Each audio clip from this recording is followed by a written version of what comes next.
कुटे भावसार मी तुम्हाला भगवद्गीतेतले 5व्या अध्यायाचे श्लोक म्हणून दाखवणार आहे. 21 श्लोक. तर आपण पाहूया. नमो नमः. अहम अंतरा सचिन कुटे अस्मि. अहम षष्ठी कक्षायां पठामि. अहम चांडक विद्यालयस्य छात्र अस्मि. अहम श्रीमद्भगवद्गीतायां पंचमोऽध्यायः वक्ष्यामि. ओम श्री परमात्मने नमः. श्रीमद्भगवद्गीता अथ पंचमोऽध्यायः.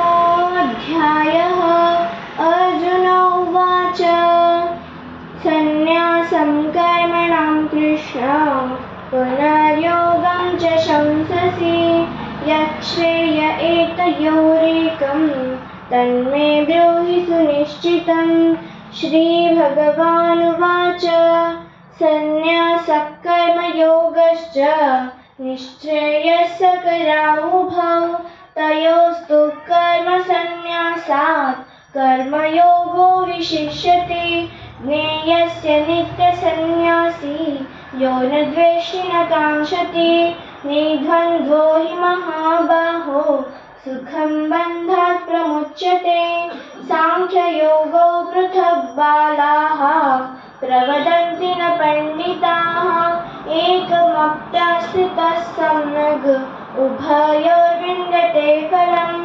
यत्साङ्ख्ये प्राप्यते स्थानं तद्योगैरपि गम्यते. एकं साङ्ख्यं च योगं च यः पश्यति स पश्यति. सन्न्यासस्तु महाबाहो दुःखमाप्तुमयोगतः. योगयुक्तो मुनिर्ब्रह्म न चैरेणाधिगच्छति. योगयुक्तो विशुद्धात्मा विजितात्मा जितेन्द्रियः. सर्वभूतात्मा भूतात्मा कुर्वन्नपि न लिप्यते. नैव किञ्चित् करोमीति युक्तो मन्येत तत्त्ववित्. पश्यन् शृण्वन् स्पृशन् जिघ्रन् अश्वन् गच्छन् स्वपन् श्वसन् प्रलपन् विसृजन् गृह्णन् उन्मिषन् निमिषन्नपि.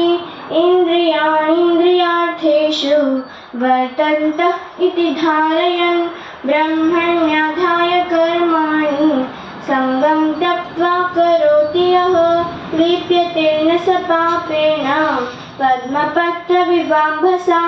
कायेन मनसा बुद्ध्या केवलैरिन्द्रियैरपि योगिनः कर्म कुर्वन्ति सङ्गं त्यक्त्वात्मशुद्धये.